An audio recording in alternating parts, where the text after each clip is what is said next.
নমস্কাৰ, মই ৰিংকুমণি। আজি এটা ব্যতিক্ৰমী ভিডিঅ'লৈ আহিছোঁ। এতিয়া হৈছে গৰমৰ বতৰ আৰু আমি সকলোৱে নিজৰ দেহাটো ঠাণ্ডা কৰিবৰ বাবে বিভিন্ন ধৰণৰ চৰ্বত খাওঁ, নহয় জানো? তাৰে ভিতৰতে ঘৰতে বনোৱা থলুৱা ভীমকলৰ চৰ্বত বুলিও কয় বা জোৰণি বুলিও ক'ব পাৰি। যিহেতু ভীমকল আমাৰ স্বাস্থ্যৰ বাবে বহুত উপকাৰী। ভীমকল সকলোৰে ঘৰতে পোৱা যায়, নহ'লে বা ওচৰে পাঁজৰৰ পৰা পোৱা যায়, কিনিও আনিব পৰা যায়।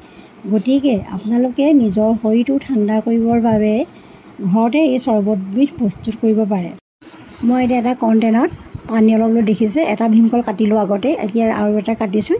কাটি গোটেই ৰাতিটো মই তিয়াই থৈ দিওঁ। আপোনালোকে 3 ঘণ্টাও তিয়াব, 4 ঘণ্টাও তিয়াব, কিন্তু গোটেই ৰাতিটো তিয়াই থ'লে তাৰ সোৱাদটো বেছি হয় আৰু তাৰমানে গোটেই ভীমকলৰ ৰসটো ওলাই যায়। এনেকৈ গোটেই ৰাতি মই তিয়াই থৈছিলোঁ।